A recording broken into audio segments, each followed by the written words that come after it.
ಸ್ನೇಹಿತರೆ, ಮೀಡಿಯಾ ಮಾಸ್ಟರ್ಸ್ಗೆ ಸ್ವಾಗತ ಸುಸ್ವಾಗತ. ಗೆಳೆಯರೆ, ನೀವು ಏನೇ ಹೇಳಿ ಈ ದೇಶಕ್ಕೆ ಯೋಗಿ ಕಾನೂನೇ ಕರೆಕ್ಟು. ಈಗ ನೋಡಿ, ವಕ್ಫ್ ಆಕ್ಟ್ ಹೆಸರಲ್ಲಿ ಪಶ್ಚಿಮ ಬಂಗಾಳದಲ್ಲಿ ಬಾಂಗ್ಲಾ ಮತ್ತು ಅಸ್ಸಾಂ ಗಡಿಯಲ್ಲಿ ಗಲಭೆಗಳಾಗ್ತಾ ಇವೆ. ಅಲ್ಲಿನ ಪರಿಸ್ಥಿತಿ ಬೂದಿ ಮುಚ್ಚಿದ ಕೆಂಡದ ಹಾಗಿದೆ.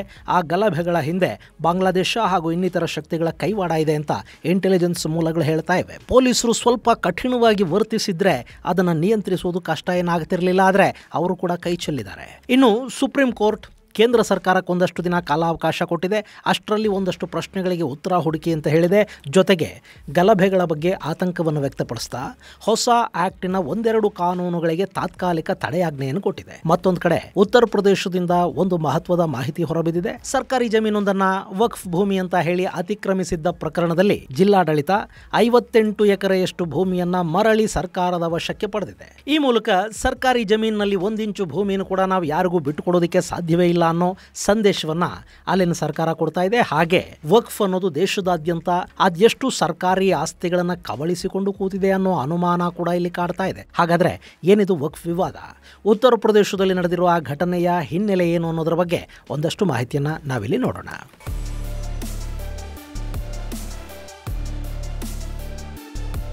ಗೆಳೆಯರೆ, ದೇಶದಾದ್ಯಂತ ವಕ್ಫ್ದೇ ಸುದ್ದಿ. ಕೇಂದ್ರ ಸರ್ಕಾರ ಇತ್ತೀಚೆಗೆ ವಕ್ಫ್ ಅಮೆಂಡ್ಮೆಂಟ್ ಬಿಲ್ ಅನ್ನು ಮಂಡಿಸಿ ಅದು ಸಂಸತ್ತಲ್ಲಿ ಅನುಮೋದನೆಯನ್ನು ಪಡೆದು ರಾಷ್ಟ್ರಪತಿಗಳ ಅಂಕಿತವೂ ಅದಕ್ಕೆ ಬಿದ್ದು ಅದು ಆಕ್ಟ್ ಆಗಿ ಬದಲಾಗಿದ್ದೇ ಆಗಿದ್ದು ಪಶ್ಚಿಮ ಬಂಗಾಳದಲ್ಲಿ ಅಸ್ಸಾಂನ ಕಾಚರ್ ಜಿಲ್ಲೆಯಲ್ಲಿ ಒಂದಷ್ಟು ಗಲಭೆಗಳು ನಡೆದವು.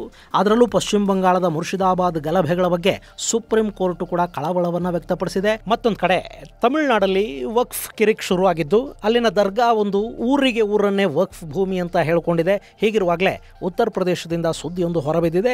ಸರ್ಕಾರಕ್ಕೆ ಸೇರಿದ 58 ಎಕರೆ ಭೂಮಿನ ವಕ್ಫ್ನಿಂದ ಅಲ್ಲಿ ವಾಪಸ್ಸು ಪಡೆಯಲಾಗಿದೆ. ಅಲ್ಲಿ ಏನಾಗಿದೆ ಅಂದರೆ, ಉತ್ತರ ಪ್ರದೇಶದ ಕೌಶಂಬಿ ಜಿಲ್ಲೆಯಲ್ಲಿ ವಕ್ಫ್ ಬೋರ್ಡ್ಗೆ ಸೇರಿದ ಒಟ್ಟು 98.95 ಹೆಕ್ಟೇರ್ನಷ್ಟು ಭೂಮಿ ಇತ್ತು. ಆ ಭೂಮಿಲಿ ಮದ್ರಸಾ ಇತ್ತು, ಸ್ಮಶಾನವನ್ನು ಕೂಡ ಅವರು ಮಾಡಿಕೊಂಡಿದ್ರು, ಮನೆಗಳು ಕೂಡ ತಲೆ ಎತ್ತಿದ್ವು. ಸಾಕಷ್ಟು ವರ್ಷಗಳಿಂದ ಇಡೀ ಪ್ರದೇಶ ವಕ್ಫ್ ಬೋರ್ಡ್ನ ಹಿಡಿತದಲ್ಲೇ ಇತ್ತು. ಅಲ್ಲಿಂದ ಬರ್ತಾ ಇದ್ದ ಆದಾಯ ಕೂಡ ವಕ್ಫ್ ಬೋರ್ಡ್ಗೆ ಸೇರ್ತಾ ಇತ್ತು. ಹೀಗಿರುವಾಗಲೇ ಈ 98.95 ಹೆಕ್ಟೇರ್ ಪ್ರದೇಶದಲ್ಲಿ ಒಂದಷ್ಟು ಭೂಮಿ ಸರ್ಕಾರಕ್ಕೆ ಸೇರಿದೆ ಎನ್ನುವುದು ಅಲ್ಲಿನ ಜಿಲ್ಲಾಡಳಿತದ ಗಮನಕ್ಕೆ ಬಂತು. ತಕ್ಷಣ ಜಿಲ್ಲಾಡಳಿತ ಆ ಜಾಗದ ದಾಖಲೆಗಳನ್ನು ತಿರು ಹಾಕೋದಕ್ಕೆ ಶುರು ಮಾಡಿತು. ಕೌಶಂಬಿಯ ಜಿಲ್ಲಾ ಮ್ಯಾಜಿಸ್ಟ್ರೇಟ್ ಮಧುಸೂದನ ಹುಲಗಿ ಈ ಪ್ರಕರಣವನ್ನು ತುಂಬಾ ಕೇರ್ಫುಲ್ ಆಗಿ ಹ್ಯಾಂಡಲ್ ಮಾಡಿ. ಹುಲಗಿ ನಮ್ಮ ಕರ್ನಾಟಕದವರು, IASCಯಲ್ಲಿ ಕಲಿತವರು, ಈಗ ಉತ್ತರ ಪ್ರದೇಶ ಕೇಡರ್ನ IAS ಅಧಿಕಾರಿಯಾಗಿದ್ದಾರೆ. ಅವರು ಅಲ್ಲಿದ್ದ ಒಟ್ಟು ಭೂಮಿಯಲ್ಲಿ ವಕ್ಫ್ ಭೂಮಿ ಎಷ್ಟು ಹಾಗೂ ಅದರಲ್ಲಿ ಸೇರಿರುವ ಸರ್ಕಾರಿ ಭೂಮಿ ಎಷ್ಟು ಅನ್ನೋದನ್ನ ಕೂಲಂಕಷವಾಗಿ ಅಧ್ಯಯನ ಮಾಡಿದ್ರು, ಪತ್ತೆ ಮಾಡಿದ್ರು. ಅದರಲ್ಲಿ 58 ಎಕರೆಯಷ್ಟು ಭೂಮಿ ಗ್ರಾಮ ಸಮಾಜದ ಹೆಸರಲ್ಲಿತ್ತು. ಅಂದ್ರೆ ನಮ್ಮ ಕಡೆ ಈ ಗೋಮಾಳ ಅಂತಾರಲ್ಲ, ಅಂಥ ಭೂಮಿ ಇರಬೇಕದು. ಹೀಗೆ ದಾಖಲೆಗಳಲ್ಲಿ ಸರ್ಕಾರಿ ಭೂಮಿ ಸಿಕ್ಕ ನಂತರ ಆ ದಾಖಲೆಗಳ ಪರಿಶೀಲನೆಗೆ 3 ತಂಡಗಳನ್ನು ರಚನೆ ಮಾಡಲಾಯಿತು. ಆ ತಂಡಗಳು ಸಂಪೂರ್ಣ ಮಾಹಿತಿಯನ್ನು ಕಲೆ ಹಾಕಿ ಸರ್ಕಾರಿ ಜಮೀನು ಯಾವುದು, ವಕ್ಫ್ ಜಮೀನು ಯಾವುದು ಅನ್ನೋದನ್ನು ಪತ್ತೆ ಮಾಡಿದ್ವು. ಆ ಬಳಿಕ ವಕ್ಫ್ ಬೋರ್ಡ್ಗೆ ನೋಟಿಸ್ ಕೊಟ್ಟ ಜಿಲ್ಲಾಧಿಕಾರಿ ಮಧುಸೂದನ ಹುಲಗಿ ಹೆಚ್ಚುವರಿಯಾಗಿ ವಕ್ಫ್ ತನ್ನ ಹಿಡಿತಕ್ಕೆ ತಗೊಂಡಿದ್ದ ಸರ್ಕಾರಿ ಭೂಮಿಯನ್ನು ಹಿಂತಿರುಗಿಸೋದಕ್ಕೆ ಸೂಚಿಸಿದರು. ಆದರೆ ಅದು ವಕ್ಫ್ ಬೋರ್ಡು ನೋಡಿ, ಒನ್ಸ್ ವಕ್ಫ್ ಇಸ್ ಆಲ್ವೇಸ್ ವಕ್ಫ್ ಅನ್ನತ್ತದು. ಬಹುಶಃ ದೇಶದ ಬೇರೆ ಯಾವುದೇ ರಾಜ್ಯದಲ್ಲಾಗಿದ್ರು ವಕ್ಫ್ ಅಂದರೆ ಒನ್ ವೇ, ನಮಗೆ ತಗೊಳ್ಳೋದಷ್ಟೇ ಗೊತ್ತು, ಕೊಟ್ಟು ಗೊತ್ತಿಲ್ಲ ಅಂತ ಹೇಳ್ತಿದ್ರು ಏನೋ, ಅಥವಾ ನೋಟಿಸ್ ಕೊಟ್ಟ ಜಿಲ್ಲಾಧಿಕಾರಿಯ ಮೇಲೆ ವಿಪರೀತ ಪ್ರಮಾಣದ ಒತ್ತಡ ಸೃಷ್ಟಿಯಾಗ್ತಾ ಇತ್ತೋ ಏನೋ. ಆದರೆ ಅದು ಉತ್ತರ ಪ್ರದೇಶ, ಅಲ್ಲಿರೋದು ಮಮತಾ ಬ್ಯಾನರ್ಜಿ ಅಲ್ಲ, ಯೋಗಿ ಆದಿತ್ಯನಾಥ್. ಈ ಹಿಂದೆ ವಕ್ಫ್ ಆಕ್ಟ್ ಜಾರಿಗೆ ಬರುವ ಮೊದಲೇ ಉತ್ತರ ಪ್ರದೇಶದಲ್ಲಿ ಮದರಸಾ, ಮಸೀದಿ, ದರ್ಗಾಗಳ ಆಸ್ತಿ ಎಷ್ಟಿದೆ ಪಟ್ಟಿ ಮಾಡಿ ಅದರಲ್ಲಿ ದಾಖಲೆ ಇರೋದೆಷ್ಟು, ಇಲ್ಲದೆ ಇರೋದೆಷ್ಟು, ಅಕ್ರಮ ಎಷ್ಟು, ಸಕ್ರಮ ಎಷ್ಟು ಚೆಕ್ ಮಾಡಿ ಅಂತ ಉತ್ತರ ಪ್ರದೇಶದ ಮುಖ್ಯಮಂತ್ರಿ ಯೋಗಿ ಆದಿತ್ಯನಾಥ್ ಆದೇಶವನ್ನು ಕೊಟ್ಟಿದ್ರು. ಹೀಗಿರುವಾಗ ಸರ್ಕಾರಿ ಜಮೀನನ್ನ ವಕ್ಫ್ನ ಹೆಸರಲ್ಲಿ ಕಬಳಿಸಲಾಗಿದೆ ಅಂದ್ರೆ ಉತ್ತರ ಪ್ರದೇಶದ ಸರ್ಕಾರ ಸುಮ್ಮನೆ ಇರುತ್ತಾ? ಇಷ್ಟಕ್ಕೂ ವಕ್ಫ್ ಅಂದ್ರೆ ದಾನ ಮಾಡಲ್ಪಟ್ಟದ್ದು ಅಂತ. ಸರ್ಕಾರ ಆ ಜಮೀನನ್ನ ಯಾರಿಗೂ ದಾನ ಮಾಡಿಲ್ಲ.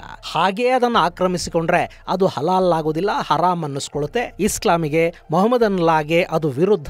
ಜಾತ್ಯತೀತ ದೇಶದಲ್ಲಿ ಎಲ್ಲರ ನಂಬಿಕೆಗಳನ್ನ ಗೌರವಿಸಬೇಕು, ಎಲ್ಲರ ಆಚರಣೆಗಳನ್ನ ಕಾಪಾಡಬೇಕು. ಹೀಗಾಗಿ ಯೋಗಿ ಸರ್ಕಾರ ಆ ಜಮೀನನ್ನ ಮುಲಾಜಿಲ್ಲದೆ ವಶಪಡಿಸಿಕೊಂಡು ಇಸ್ಲಾಮಿನ ನಂಬಿಕೆಯನ್ನು ಉಳಿಸಿದೆ. ಅಲ್ಲ, ವಕ್ಫ್ ವಿಷಯದಲ್ಲಿ ಯಾವ ಆಸ್ತಿಯನ್ನು ಸರ್ಕಾರ ಡಿನೋಟಿಫೈ ಮಾಡಬಾರದು ಅಂತ ಸುಪ್ರೀಂ ಹೇಳಿದೆ ಅಲ್ವಾ? ವಕ್ಫ್ ಬೈ ಯೂಸರ್ ಅಂದ್ರೆ ಯಾವ ಆಸ್ತಿ ವಕ್ಫ್ ಬಳಕೆಯಲ್ಲಿರುತ್ತೋ ಅದಕ್ಕೆ ದಾಖಲೆಗಳಿಲ್ಲದೆ ಇದ್ರೂ ಅಂಥ ಆಸ್ತಿಯನ್ನ ಸರ್ಕಾರ ಡಿನೋಟಿಫೈ ಮಾಡಬಾರದು, ವಶಪಡಿಸಿಕೊಳ್ಳಬಾರದು ಅಂತ ಸುಪ್ರೀಂ ಹೇಳಿದೆ ಅಲ್ವಾ? ಹೀಗಿರುವಾಗ ಅವರು ಹೇಗೆ ಈ ಜಾಗನ ಕಿತ್ಕೊಳ್ಳೋದಕ್ಕೆ ಸಾಧ್ಯವಾಗುತ್ತೆ ಅಂತ ನಿಮಗೆ ಅನ್ನಿಸ್ಬೋದು. ಹೇಳ್ಬೋದು. ಗೆಳೆಯರೆ, ಈ ಘಟನೆ ನಡೆದಿರೋದು ವಕ್ಫ್ ಬಿಲ್ ಕಾಯ್ದೆಯಾಗಿ ಬದಲಾದ ಕೆಲವು ಗಂಟೆಗಳಲ್ಲಿ. ಅಂದ್ರೆ ಅಲ್ಲಿ ವಕ್ಫ್ ಸರ್ಕಾರಿ ಭೂಮಿಯನ್ನ ಕಬಳಿಸಿದೆ ಅನ್ನೋ ಮಾಹಿತಿ ಜಿಲ್ಲಾಡಳಿತಕ್ಕೆ ಮೊದಲೇ ಇತ್ತು. ಅದನ್ನು ವಶಪಡಿಸಿಕೊಳ್ಳೋದಕ್ಕೆ ಅವರು ನ್ಯಾಯಾಂಗದ ಕದ ತಟ್ಟೋದಕ್ಕೆ ಸಿದ್ಧರಾಗ್ತಾ ಇದ್ರು. ಅಷ್ಟರೊಳಗೆ ಸರ್ಕಾರಕ್ಕೆ ಅಧಿಕಾರ ಕೊಟ್ಟಂತೆ ವಕ್ಫ್ ಆಕ್ಟ್ ಜಾರಿಯಾಯಿತು. ಆ ಆಕ್ಟ್ನ ಅನ್ವಯ ಸರ್ಕಾರ ತನ್ನ ಜಮೀನನ್ನ ಮರುವಶಪಡಿಸಿಕೊಳ್ಳೋದಕ್ಕೆ ಸಾಧ್ಯ ಆಗಿದೆ. ಹೀಗಾಗಿ 58 ಎಕರೆಯಷ್ಟು ಭೂಮಿ ಸರ್ಕಾರಕ್ಕೆ ಸೇರಿದೆ ಅಂತ ಜಿಲ್ಲಾಧಿಕಾರಿ ಮಧುಸೂದನ ಹುಲಗಿ ತಿಳಿಸಿದ್ದಾರೆ. ಇನ್ನು ಈಗ ಕೂಡ ನೋಟಿಫೈಡ್ ಜಾಗಗಳನ್ನು ಡಿನೋಟಿಫೈ ಮಾಡಬಾರದು ಅಂತ ಸುಪ್ರೀಂ ಹೇಳಿದೆಯೇ ಹೊರತು ನೋಟಿಫೈ ಆಗದ ಜಾಗಗಳನ್ನು ವಶಪಡಿಸಿಕೊಳ್ಳುವ ಹಾಗಿಲ್ಲ ಅಂತೇನು ಹೇಳಿಲ್ಲ. ಈ ಮಾಹಿತಿಯನ್ನು ಅಲ್ಲಿ ಹಿಂದೂ ಸಂಘಟನೆಗಳ ಪರ ಅರ್ಜಿ ಸಲ್ಲಿಸಿರುವ ವಕೀಲರು ಹೇಳಿದ್ದಾರೆ. ಸೊ ಇನ್ನು ಮುಂದೆ ಕೂಡ ಇಂಥ ಜಾಗಗಳನ್ನು ವಶಪಡಿಸಿಕೊಳ್ಳೋದಕ್ಕೆ ಸುಪ್ರೀಂ ಕೋರ್ಟ್ನ ನಿರ್ದೇಶನ ಅಡ್ಡಿ ಉಂಟು ಮಾಡೋದಿಲ್ಲ ಅನ್ಸುತ್ತೆ. ಗೆಳೆಯರೆ, ನೀವಿಲ್ಲಿ ಮ್ಯಾಪಲ್ಲಿ ನೋಡ್ತಾ ಇದ್ದೀರಲ್ವಾ, ಇದು ಕೌಶಂಬಿ ಜಿಲ್ಲೆ. ಇತ್ತೀಚೆಗೆ ಮಹಾಕುಂಭಮೇಳ ನಡೆದ ಪ್ರಯಾಗ್ರಾಜ್ ಇದೆಯಲ್ಲ, ಅದಕ್ಕೆ ಅಂಟಿಕೊಂಡಂತಿರುವ ಜಿಲ್ಲೆ ಈ ಕೌಶಂಬಿ. ಪುರಾಣ ಹಾಗೂ ಇತಿಹಾಸಗಳಲ್ಲಿ ಸಾಕಷ್ಟು ಘಟನೆಗಳಿಗೆ ಸಾಕ್ಷಿಯಾಗಿರುವ ಕೌಶಂಬಿಯಲ್ಲಿ 16 ಲಕ್ಷ ಜನಸಂಖ್ಯೆ ಇದೆ. ಅದರಲ್ಲಿ ಹಿಂದೂಗಳು 85.8% ನಷ್ಟಿದ್ರೆ ಮುಸ್ಲಿಮರ ಸಂಖ್ಯೆ 13.78ರಷ್ಟಿದೆ. ಇನ್ನುಳಿದಂತೆ 0.42ರಷ್ಟು ಇನ್ನಿತರ ಮತಗಳ ಜನ ಇದ್ದಾರೆ. ಇಂಥ ಕೌಶಂಬಿಲಿ ಈಗ ವಕ್ಫ್ನಿಂದ ಸರ್ಕಾರಿ ಜಮೀನನ್ನು ವಶಪಡಿಸಿಕೊಳ್ಳಲಾಗಿದೆ. ಇದು ಉತ್ತರ ಪ್ರದೇಶದ ಇನ್ನಿತರ ಮದರಸಾಗಳಲ್ಲಿ ವಕ್ಫ್ ಬೋರ್ಡ್ಗಳಲ್ಲಿ ಒಂಥರ ದಿಗಿಲಿಗೆ ಕಾರಣ ಆಗ್ತಾ ಇದೆ.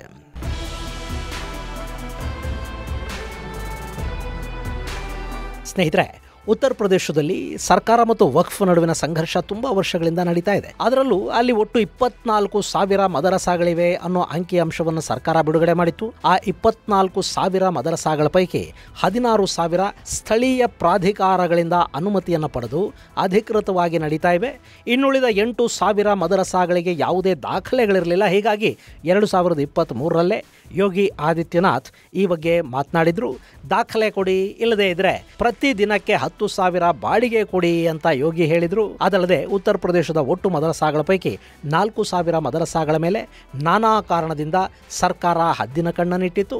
ಅವು ಭಾರತ ಮತ್ತು ನೇಪಾಳದ ಗಡಿಯಲ್ಲಿ ನಿರ್ಮಾಣ ಆಗಿದ್ದ ಮದರಸಾಗಳಾಗಿವೆ. ಅವುಗಳ ಮೂಲಕ ಭಾರತದ ಒಳಕ್ಕೆ ಪ್ರತ್ಯೇಕತಾವಾದಿಗಳು, ಪಾಕಿಸ್ತಾನದ ಗೂಢಚಾರರು ಬಂದು ಸೇರುವ ಅಪಾಯ ಇದೆ ಅಂತ ಹೇಳಲಾಗಿತ್ತು.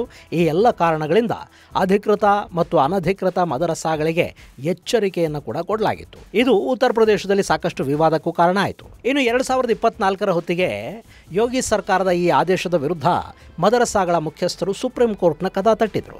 ಇನ್ನು ಈಗ ಪರಿಸ್ಥಿತಿ ಬದಲಾಗಿದೆ. ಇನ್ನು ಮುಂದೆ ಅಲ್ಲಿ ಯಾವ ದಾಖಲೆಗಳನ್ನು ಸಲ್ಲಿಸದೇ ಇದ್ರೆ ಅಂಥ ಕಟ್ಟಡಗಳು ನೆಲಸಮವಾಗುವ ಅಥವಾ ಸರ್ಕಾರದ ವಶವಾಗುವ ಸಾಧ್ಯತೆಗಳು ಅಲ್ಲಿರುತ್ತವೆ. ಇನ್ನು ಈಗ ಕೌಶಂಬಿ ಜಿಲ್ಲೆಯಲ್ಲಾಗಿರುವ ಘಟನೆ ಉತ್ತರ ಪ್ರದೇಶದಲ್ಲಿ ಇನ್ನೂ ಎಷ್ಟು ಇಂಥ ಅಕ್ರಮ ಕಟ್ಟಡಗಳಿವೆ, ಎಷ್ಟು ಸ್ಥಳಗಳನ್ನು ಹೀಗೆ ಆಕ್ರಮಿಸಿಕೊಳ್ಳಲಾಗಿದೆ ಅನ್ನೋ ಅನುಮಾನಕ್ಕೆ ಕಾರಣ ಆಗ್ತಾ ಇದೆ. ಗೆಳೆಯರೆ, ಉತ್ತರ ಪ್ರದೇಶದಲ್ಲಿ ಇಷ್ಟು ದಿನ ಒಂಥರ ಕಾಡು ನ್ಯಾಯದ ಪರಿಸ್ಥಿತಿ ಇತ್ತು. ಅಲ್ಲಿ ಯಾವನಿಗೆ ಶಕ್ತಿ ಇದೆ ಅವನು ಯಾರ ಜಮೀನನ್ನ, ಯಾರ ಆಸ್ತಿಯನ್ನು ಬೇಕಾದರೂ ವಶಪಡಿಸಿಕೊಂಡು ಬಿಡಬಲ್ಲ ಅನ್ನೋ ಪರಿಸ್ಥಿತಿ ಇತ್ತು. ಹೀಗಾಗಿನೇ ಅಲ್ಲಿ ಮುಕ್ತಾರ್ ಅನ್ಸಾರಿಗಳು, ಅತೀಕ್ ಅಹ್ಮದ್ದುಗಳು, ರಘುರಾಜ್ ಪ್ರತಾಪ್ ಸಿಂಗ್ ಅಲಿಯಾಸ್ ರಾಜು ಭಯ್ಯಾಗಳು, ಹೀಗೆ ಸಾಲು ಸಾಲು ಪಾತಕಿಗಳು, ಡಾನ್ನುಗಳು ಭೂಗತ ಲೋಕದಿಂದ ಬೆಳೆದು ರಾಜಕೀಯ ನಾಯಕರಾಗಿ ನಿಲ್ಲೋದಕ್ಕೆ ಸಾಧ್ಯ ಆಗಿತ್ತು. ಅಲ್ಲಿ ಯಾರಿಗೆ ಬಲ ಇದೆ ಅವರು ಬಲಹೀನರ ಆಸ್ತಿಪಾಸ್ತಿಗಳನ್ನು ನುಂಗುತ್ತಾ ಹೋಗ್ತಾ ಇದ್ದಾರೆ. ಈಗ ಯೋಗಿ ಬಂದ ನಂತರ ಅದನ್ನು ಸರಿಪಡಿಸುವ ಕೆಲಸ ಕೂಡ ಒಂದಷ್ಟರ ಮಟ್ಟಿಗೆ ಅಲ್ಲಿ ನಡೀತಾ ಇದೆ.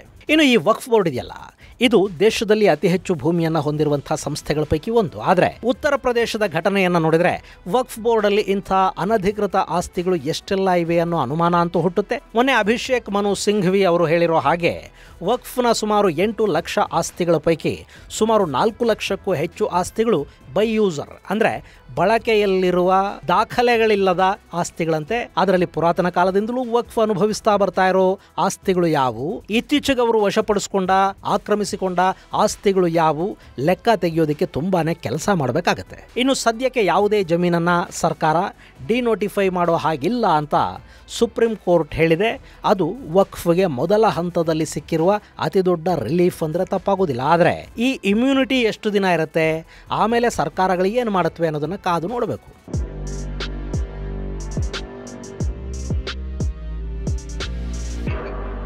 ಇನ್ನು ಕರ್ನಾಟಕದಲ್ಲಿ ಸಾಕಷ್ಟು ರೈತರ ಜಮೀನುಗಳನ್ನು ವಕ್ಫ್ ತನ್ನದು ಅಂತ ಕ್ಲೈಮ್ ಮಾಡ್ಕೊಳ್ತಾ ಇತ್ತು. ಇದೇ ರೀತಿ ತಮಿಳುನಾಡಲ್ಲಿ ಕೂಡ ವಕ್ಫ್ ಬೋರ್ಡ್ನ ಅವಾಂತರ ತುಂಬಾನೇ ಹೆಚ್ಚಾಗಿದೆ. ಅಲ್ಲಿನ ತಿರುಚುನಾಪಲ್ಲಿ, ವೆಲ್ಲೂರು ಜಿಲ್ಲೆಗಳಲ್ಲಿ ಹೆಚ್ಚಿನ ಪ್ರಮಾಣದಲ್ಲಿ ಸಮಸ್ಯೆಗಳು ಉಂಟಾಗ್ತಾ ಇವೆ. ನಾಳೆ ಸುಪ್ರೀಂ ಕೋರ್ಟಲ್ಲಿ ಸುದೀರ್ಘ ವಿಚಾರಣೆ ಆರಂಭವಾದಾಗ ಇದೆಲ್ಲ ಕೂಡ ಹೊರಗೆ ಬರ್ತಾ ಹೋಗುತ್ತೆ. ಆ ಅಂಶಗಳನ್ನೆಲ್ಲ ಅಲ್ಲಿ ಪ್ರಸ್ತಾಪ ಮಾಡ್ತಾರೆ. ಮುಂದಿನದು ನ್ಯಾಯಾಲಯದ ತೀರ್ಮಾನಕ್ಕೆ ಬಿಟ್ಟ ವಿಷಯ. ಹಾಗೆ ಗಲಭೆಗಳು, ದಂಗೆಗಳು, ಬಲಪ್ರದರ್ಶನಗಳ ಇಂಪ್ಯಾಕ್ಟು ನ್ಯಾಯಾಲಯದ ಮೇಲೆ ಬೀಳಬಾರದು. ಅದರಿಂದ ಅವರೊಂದು ಅಭಿಪ್ರಾಯವನ್ನ ಬೆಳೆಸಿಕೊಳ್ಳುವ ಸಂದರ್ಭ ಸೃಷ್ಟಿ ಆಗದೇ ಇರಲಿ. ಹೊರಗಿನ ಗಲಭೆಗಳು, ಶಕ್ತಿ ಪ್ರದರ್ಶನ ನ್ಯಾಯ ತೀರ್ಮಾನದ ಮೇಲೆ ಪರಿಣಾಮ ಬೀರ್ತಾ ಹೋದ್ರೆ ಅದೊಂದು ಕೆಟ್ಟ ಪದ್ಧತಿಗೆ ನಾಂದಿ ಹಾಡತ್ತೆ. ಇನ್ನು ನಮ್ಮ ನ್ಯಾಯಾಲಯಗಳು ತುಂಬಾ ವಿವೇಚನೆಯಿಂದ ಕೆಲಸ ಮಾಡುತ್ತವೆ ಅನ್ನೋ ಕಾರಣಕ್ಕೇನೆ ನಮ್ಮಲ್ಲಿ ನ್ಯಾಯಾಂಗದ ಮೇಲೆ ಇನ್ನೂ ಭರವಸೆ ಅನ್ನೋದು ಉಳಿದಿದೆ. ಇಲ್ಲಿ ಕೂಡ ಎಲ್ಲ ಪಕ್ಷಗಳಿಗೂ ಅದೇ ಭರವಸೆ ಇದೆ. ಇನ್ನು ಕೆಲ ತಿಂಗಳಲ್ಲಿ ವಕ್ಫ್ ಪ್ರಕರಣದ ಬಗ್ಗೆ ಅಂತಿಮ ತೀರ್ಪು ಕೂಡ ಹೊರಬೀಳುತ್ತೆ. ಅದು ಏನಾಗುತ್ತೆ ಅನ್ನೋದನ್ನ ಕಾದು ನೋಡೋಣ. ಇದು ಗೆಳೆಯರೆ, ಉತ್ತರ ಪ್ರದೇಶದಲ್ಲಿ ವಕ್ಫ್ ಆಸ್ತಿಯನ್ನು ಸರ್ಕಾರ ವಶಪಡಿಸಿಕೊಂಡಿರೋದರ ಕುರಿತಾದ ಒಂದಷ್ಟು ಮಾಹಿತಿ. ಮುಂದಿನ ಸಂಚಿಕೆಯಲ್ಲಿ ಮತ್ತಷ್ಟು ವಿಶೇಷಗಳ ಜೊತೆ ಮತ್ತೆ ಭೇಟಿಯಾಗೋಣ. ಅಲ್ಲಿವರೆಗೆ ಜೈ ಹಿಂದ್, ಜೈ ಕರ್ನಾಟಕ.